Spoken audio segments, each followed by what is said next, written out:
And what we know is that carbohydrate technique, the carbohydrate loading technique usually increases muscle glycogen stores by about 50 to 90% of over typical conditions, when dietary carbohydrate constitutes only about 50% of total calorie intake.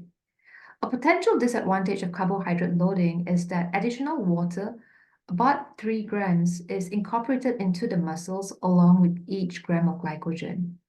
Although the additional water aids in maintaining hydration for some individuals, the additional water weight and related muscle stiffness detract from their sports performances. Also, athletes considering a carbohydrate loading regime should test it out during training and also before competition because we want to see what are the effects on their performance. They can determine then whether or not it's worth the effort. And currently, expert advice is shifting away from such regimented carbohydrate loading in favor of supplying carbohydrates during the event, along with a constant dietary pattern that is high in carbohydrate. For short bursts of intense exercise, you don't have enough time to use your glycogen.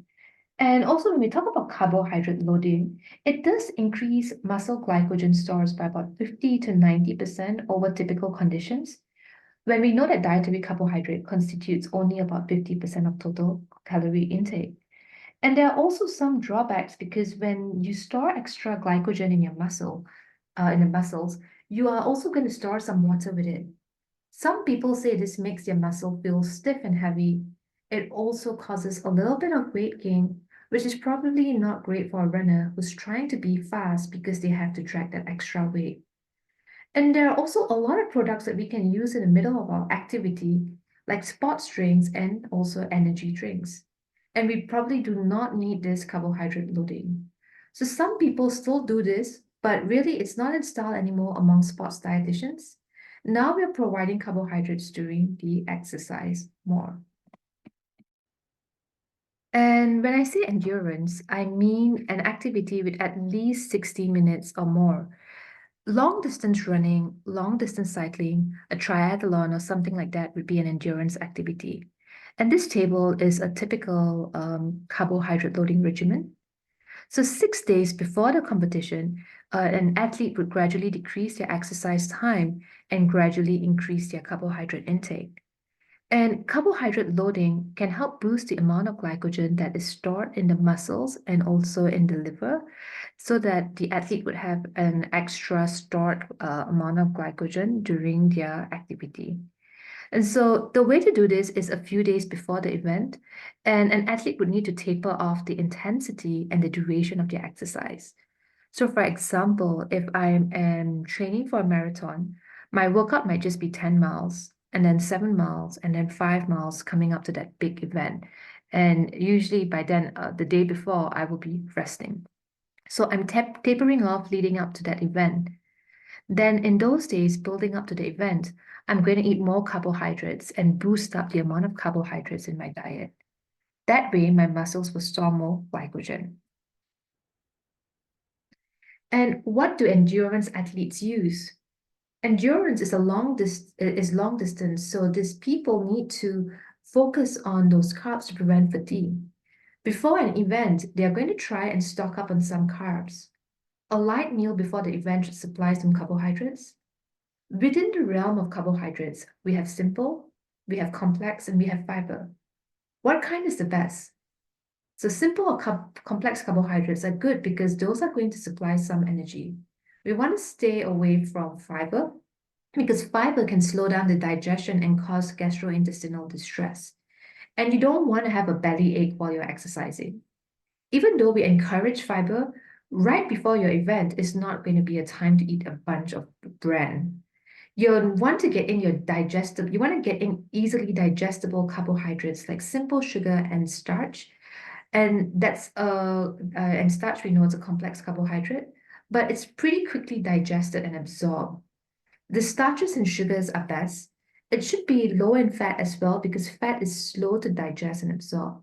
You don't want to have that meal hanging around in your stomach while you're exercising because again, that might cause your GI distress.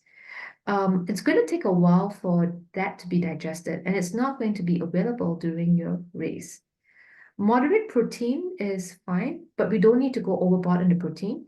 We want to, if you're going to use protein, you want to use that after the workout. For fat as well, the same thing. It's slowly digested.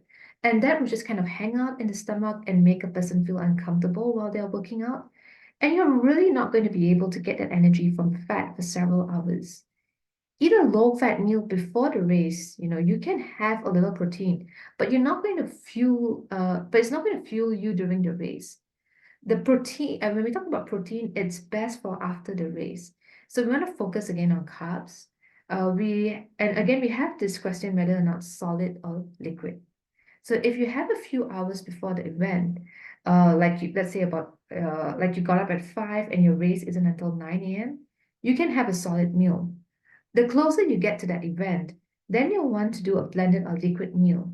It moves out of your stomach pretty quickly. And my cousin is actually a swimmer, and he used to represent the national team back in Malaysia. And I remember going with him for one of his competitions, and I just finished high school during I was transitioning towards a university during that time. And so my aunt made me follow him for one of his competition, and I was supposed to give him all his food before he goes and do his various events. But I gave him too much carbohydrates, and I didn't know because my aunt told me my cousin knew what he needs to eat before his events. They have a schedule like diet that he needs to follow, and so I just had to he just had to choose what he needed to consume, but he consumed way too much and he ended up vomiting and he could not actually participate in his event. So we want to also kind of make sure that when you're eating, you want to space out your meals at least 4 hours prior to that event. And we can also talk about fat adaptation, and this is something that athletes are trying to do a lot of times. It goes along with that whole ketogenic diet. And by limiting the amount of carbohydrates in the diet, you are going to start training your cells to use fat more efficiently. Some athletes are trying this out where during training, they would limit carbs and eat mostly fat, like 60 to 70% of their calories from fat. And then they would train their muscles to be able to use fat more efficiently.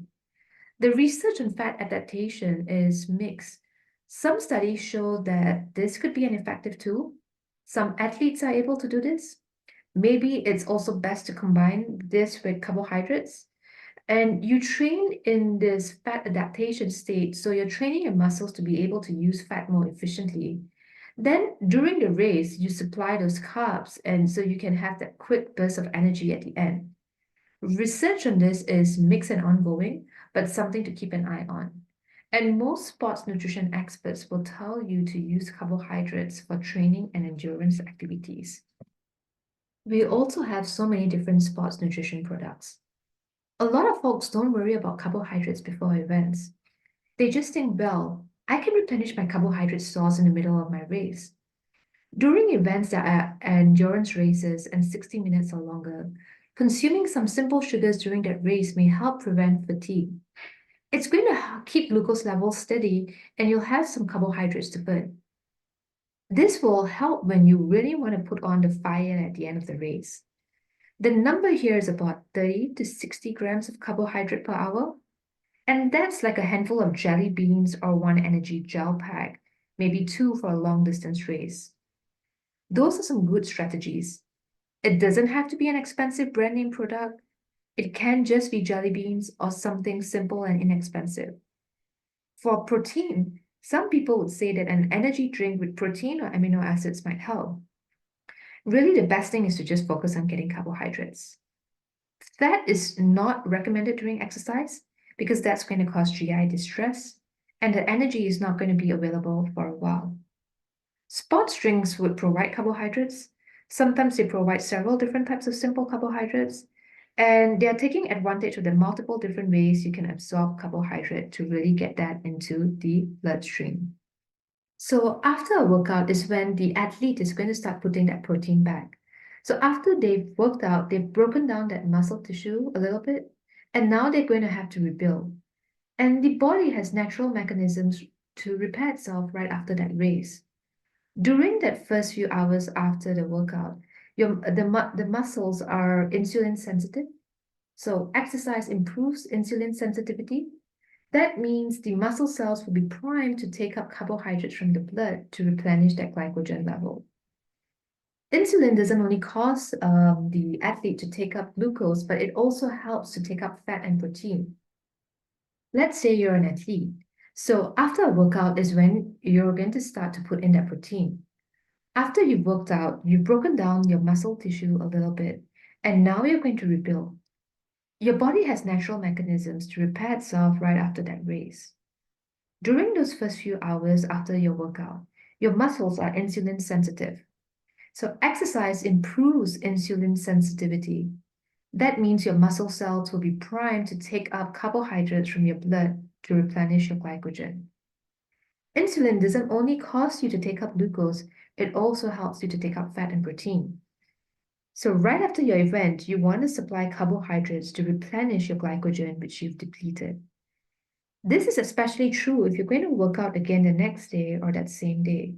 You want to put in some protein to provide amino acids as building blocks for your muscles to get repaired.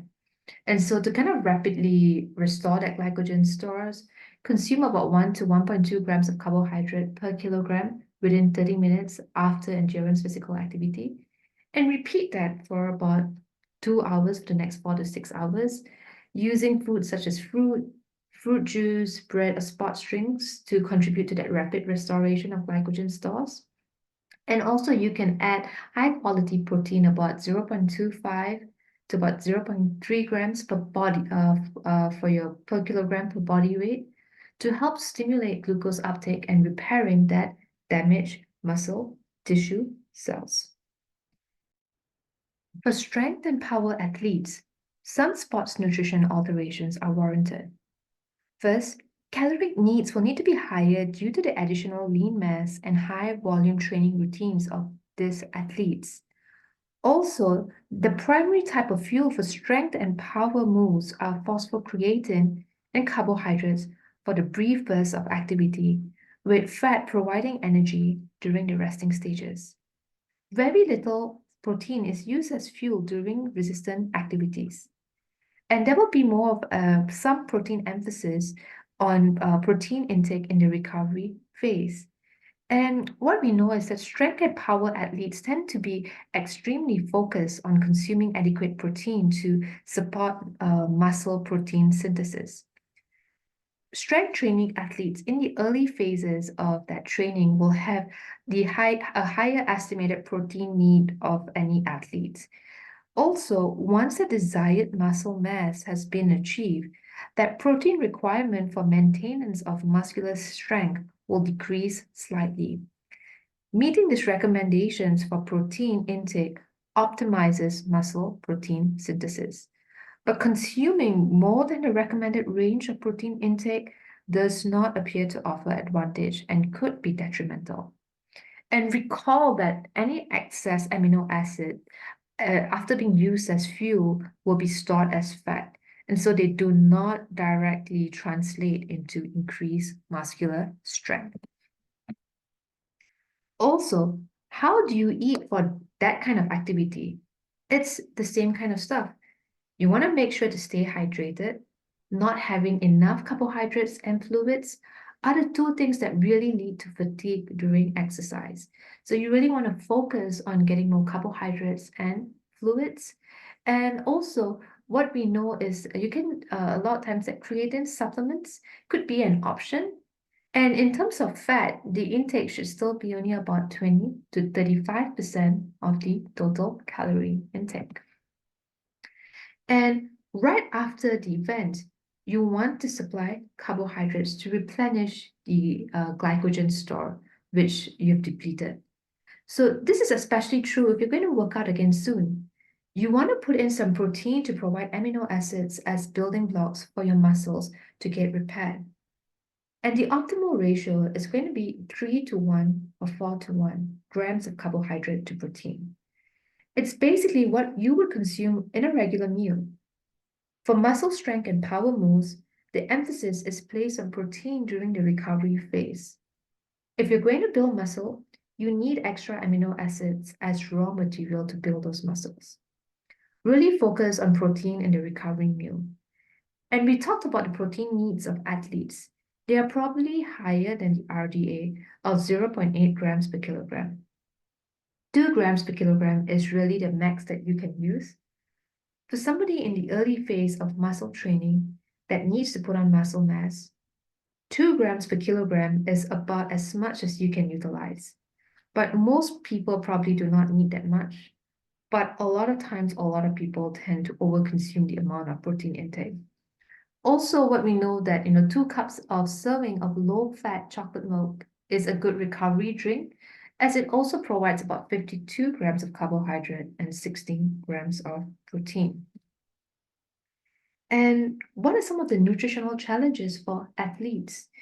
And athletes are subjected to all the same nutritional challenges as the general public: over-reliance on convenience food, abundance of nutrition misinformation, temptation to eat out of boredom or for emotional comfort. And furthermore, they must adapt to the seasonal demands of their sport and maintain exhausting training and travel schedules. So now, let's talk about ergogenic aids. Ergogenic means work producing.